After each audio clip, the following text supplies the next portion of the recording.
Well, hello everybody, and what I thought we could do today is give this fan eater assembly a test and do an investigation on its perhaps dubious electrical safety.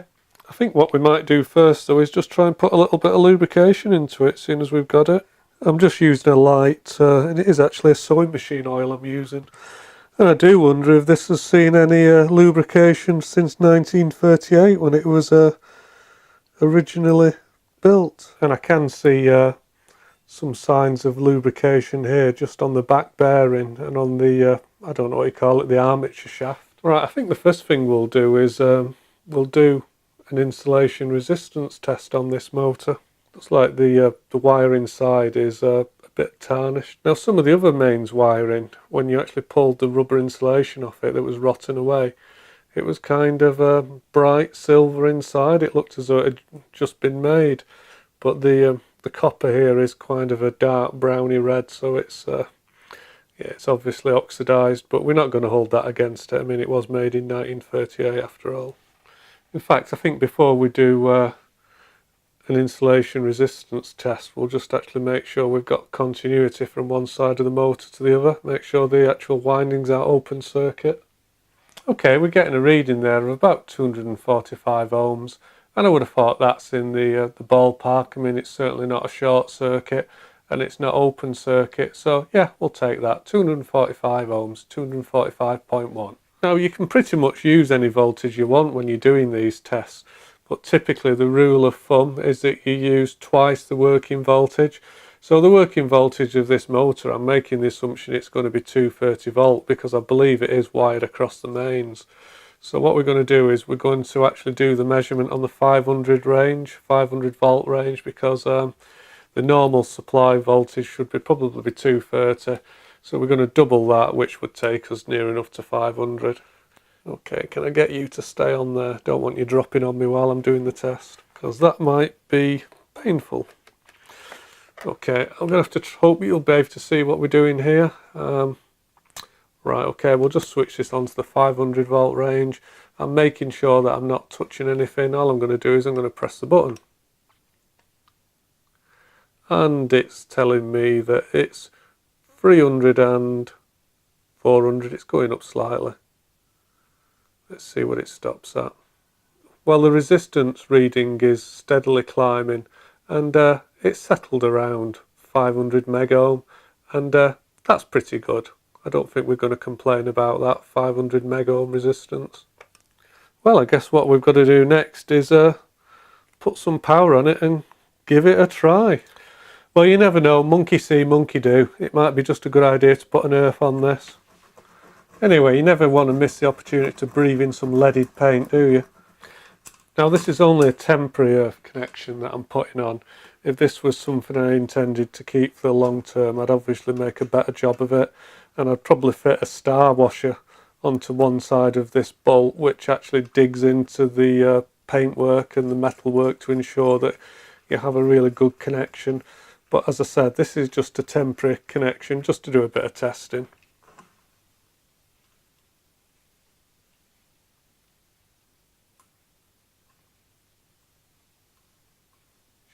Okay, let's just do a quick continuity test between the earth pin and the plug and the chassis, just to make sure we have actually got an earth. And we have.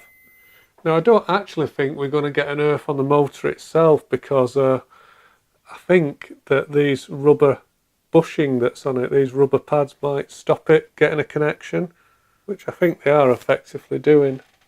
So the motor itself doesn't actually appear to have a good earth connection. And what I would probably do if I was going to keep this, I'd probably undo one of these nuts slightly on here, and I'd put an earth tag on it and bond the motor casing itself to the chassis.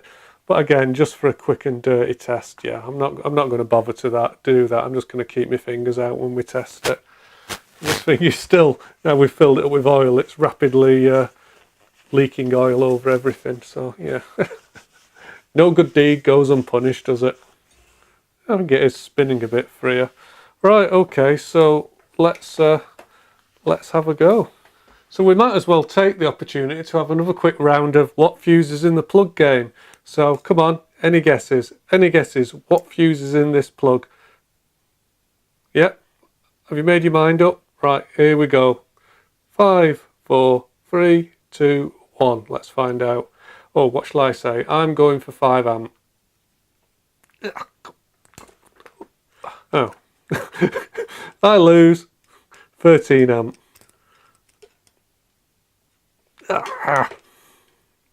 Yeah, we don't want you. Right, you guys stay there while I root around for a fuse, because I don't think we want 13 amps to start with. And very annoyingly, it looks like my box of fuses are right at the back.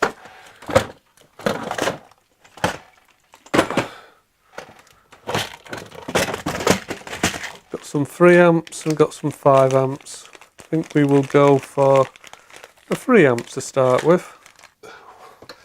Here we go. Is it going to blow the fuse? 1, 2, 3. Ooh. That seems okay, doesn't it? Now, while this motor's running, I am seeing just a little bit of what I think is just residual voltage on the motor frame. And it's actually showing it as 70 volts at the moment using this fluke meter, which is obviously a very high impedance meter. And I suspect there isn't really 70 volts here, but I'm just cautious because we didn't have a good earth connection to the back framework, which is actually earthed. So I think I am just tempted to try and earth that just to make sure we don't have any issues. Well, I've just installed this jumper cable between one of the nuts on the back of the motor and our earth connection, and I'm going to switch the power back on, and I'm rather hoping that it isn't going to take the earth leakage circuit breaker out in the house. So if everything goes dark, yeah, that's what's happened, but hopefully nothing exciting is going to happen, and that was just some kind of residual voltage with no current behind it. But we will soon find out. Here we go. Okay, fine, good. So hopefully we won't be getting any voltage now, so let's just repeat that test. Okay, well that's dropped to like 4 millivolts AC, so that's okay. We'll take the earth off again. And it does jump up to 60 volts.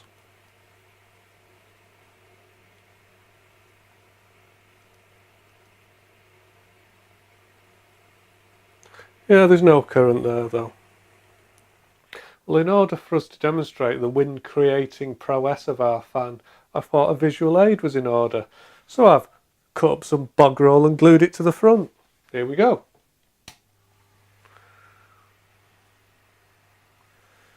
Well, luckily I've been quite blessed to still have a good head of hair, but I think any toupee wearers in the room would be quite worried right now. Yeah, well the wind's not exactly blowing through my hair here. I think it needs washing. Blech. Soap dodger. Now, given the rather dubious construction of this heating element, I am a little bit apprehensive about attempting to connect it up, because it does all look a bit dodgy, and after all it was built in 1938, so the sensible thing to do would actually just to let it rust in pieces, but yeah, when have we ever done anything sensible? I think we will have to put a new connection on there though. The more I look at this, the more I'm thinking this isn't a good idea. It looks as though at some point in the past somebody's actually just tied the wiring on here.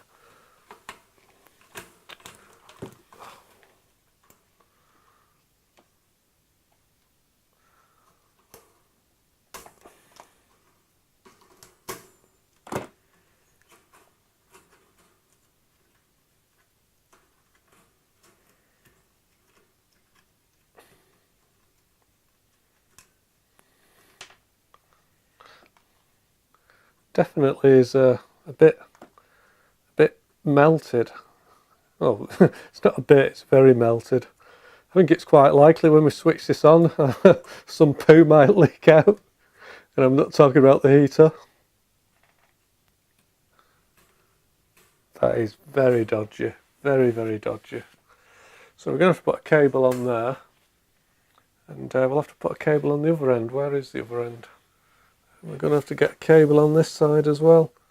I can actually see that what's happened is the piece of pot on the other side must have broken at some time, and they've actually attempted to bodge it. They've tried to fix it, but they've used a piece of plastic, and the piece of plastic's melted. So hopefully you can see that. That's what the insulator should be. So we've got I don't know what you'd call that. Would you call it like a ceramic kind of bobbin shape?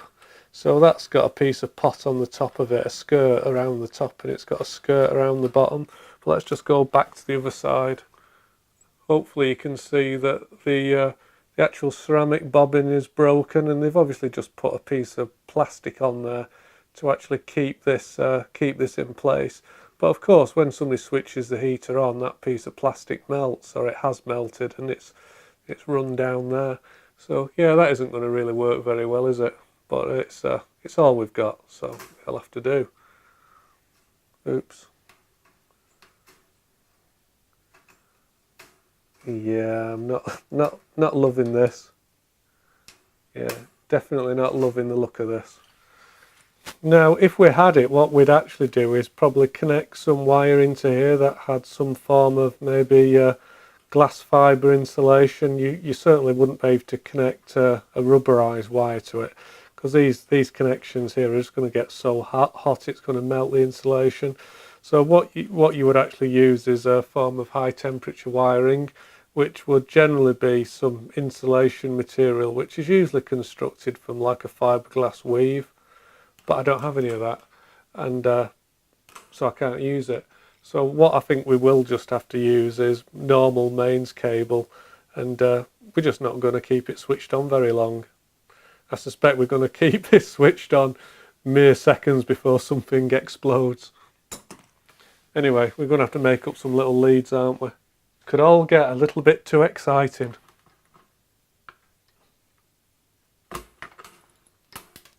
Oh. I don't know if you saw that. I tightened it up and the part of the pot insulator just shattered. Oh, it's a great shame. I didn't even think I tightened it that tight, but maybe I did. Yeah, it has shattered the ceramic. Hopefully it'll hang in there just enough for us to do our quick and dirty dangerous testing. I don't actually think I tightened the other one up that tight. I think it was... well, I'm making excuses, but I didn't tighten it up that tight. I can't exactly get a lot of purchase on any of this. As you can see, it's all a bit loosey-goosey, so maybe it's just the porcelain has gone even more brittle with age. Alright, well, those wires are just on there. I haven't really got a lot of confidence in them. It's pretty poor, to be honest. And I think what we'll do is we'll just do another mega test now to see if this heating element is actually making contact with the metal framework anywhere. So I'm hoping you'll be able to see this, so let's just press the button. And it's reading effectively infinity. So we've got no connection here between the metal framework and the heating element. So we've got the heating element set up on the quick block here on this plug. This says block on it. And we've also got the fan motor on the other plug. So what I think we'll do is we'll plug the fan in first and get that running.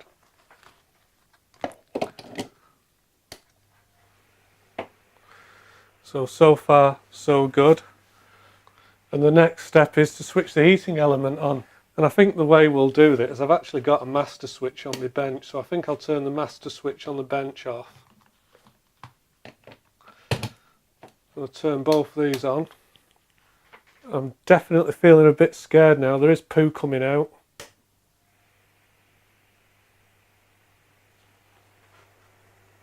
Oh, and it's getting hot.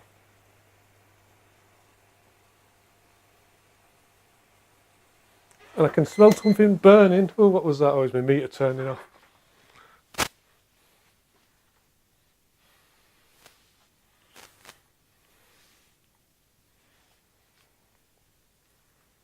Definitely a bit scared there.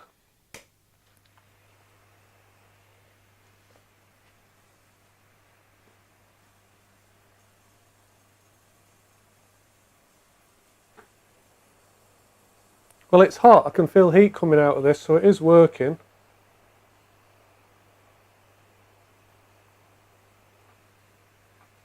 Definitely getting warm. In fact, that's quite a nice heat, actually. That feels quite nice. I think we'll turn off again, though.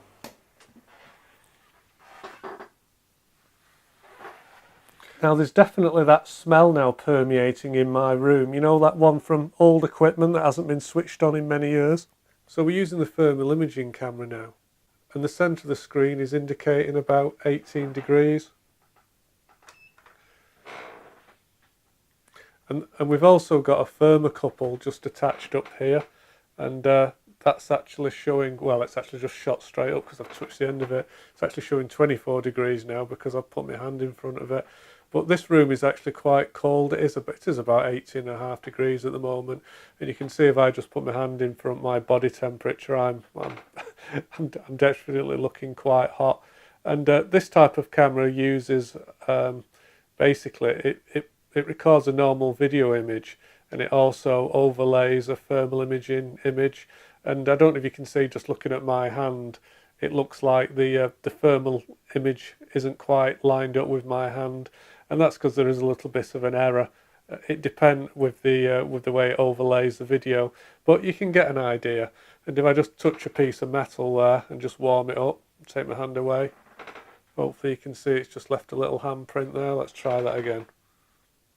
But the fan heater isn't particularly standing out at the moment, and that's because this assembly has just been left set up overnight, so it's all set at ambient, so it's not really showing up particularly well on the thermal imaging camera. And again, just a temperature check now, the thermocouple meter here is showing 19 degrees, and the thermal imaging camera is showing 19.2 now. So they actually rely with each other amazingly closely. I'm surprised how good they are. Okay, so now I guess we're going to switch on, and hopefully we're going to see the heating element come alive, and that should start glowing. 1, 2, 3, here we go.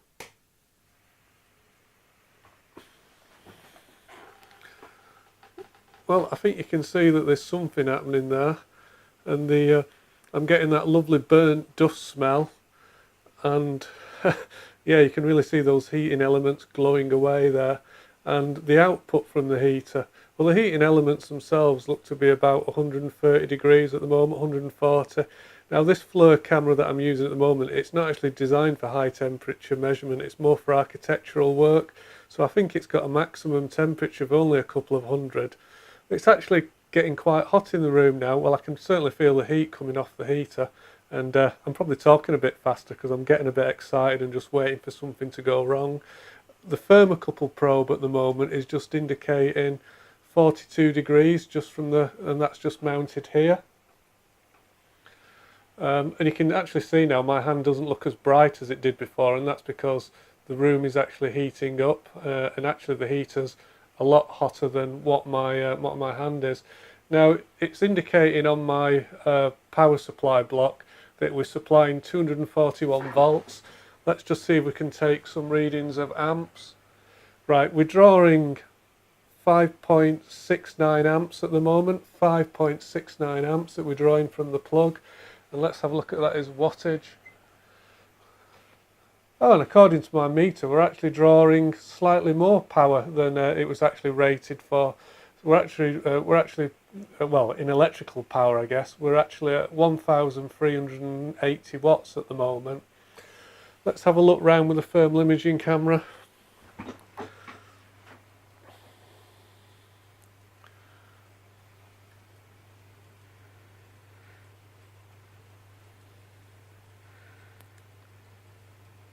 Just looking from the back now, and you can see the motor frame there, and again the heater's glowing away.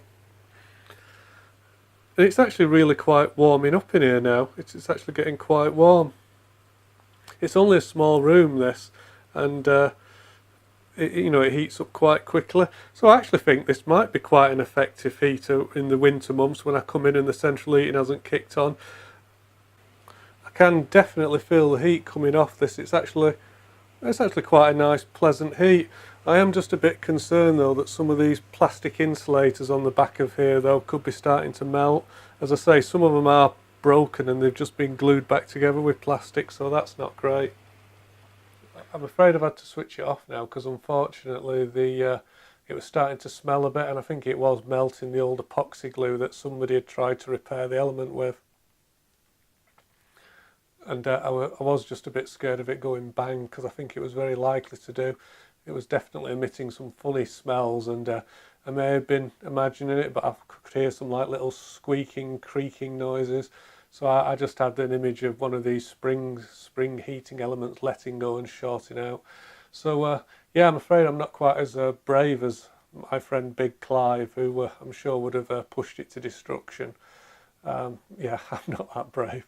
But the temperature in the room has gone up. It's dropped back down again now. I've switched the heater off. But just for a brief moment there, it had perhaps been on less than 10 minutes in total.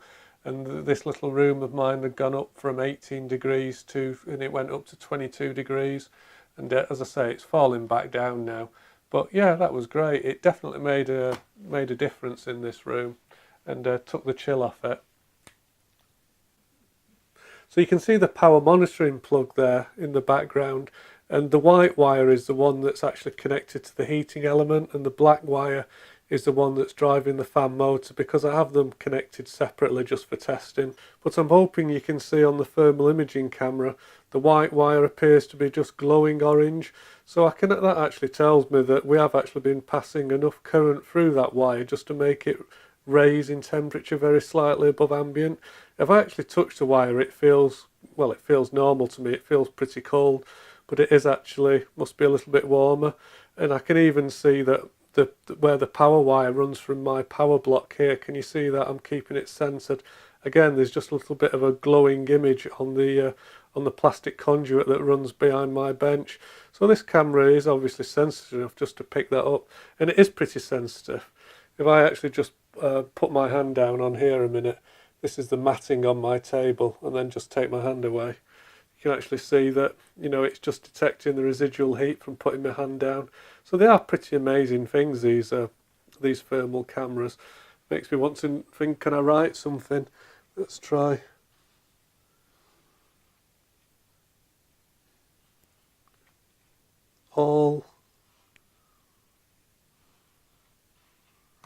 I can't get all the gear there. Well, I think we're going to quit while we're ahead there before anything explodes or sets on fire. Now, thanks for everybody that left comments. I do read them all. Now, from reading those comments, I was somewhat surprised at some of the suggestions that we got, and it looks like most people were actually in favour of us trying to restore this, which I do think is a little bit dubious, but I said I would actually listen to the comments, so that's what we're going to do. We're going to have a go at restoring this. I have ordered some heat resistant wire and some fiberglass sleeving. Now, the other thing that I will be ordering as well is a replacement for the thermal fuse, which is in here, because I think the one that's here might not be particularly good or easy to repair. So I'm going to order some of them, but before we do that, I've just got to figure out what temperature we need. I'm kind of thinking I'll probably go for something about 100 or 120 degrees, but we'll put some of them in as well. The only thing I'm not sure about is some of the insulators are damaged, you know, that support the heating element, and I'm not sure how we can make a repair for them.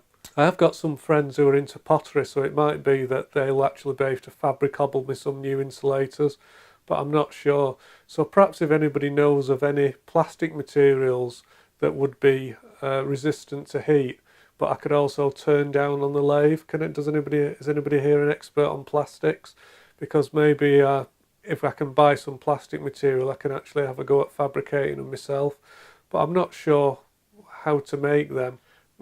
Now you can see here the little ceramic insulators. Now some of them are damaged, so we could do with some ideas of how we could repair them. Now I'm wondering if we could use something like plaster of Paris, whether that would be able to stand up to the high temperatures.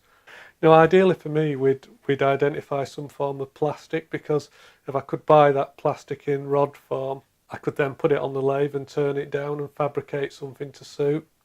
So if you could leave some suggestions, if you get any ideas how we could repair them or make some insulating beads, some of these little fellas, any ideas, let me know.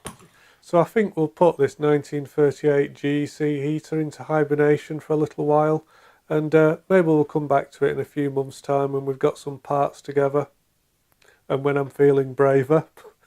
But until next time, that'll do. Thanks very much, everybody. Bye for now.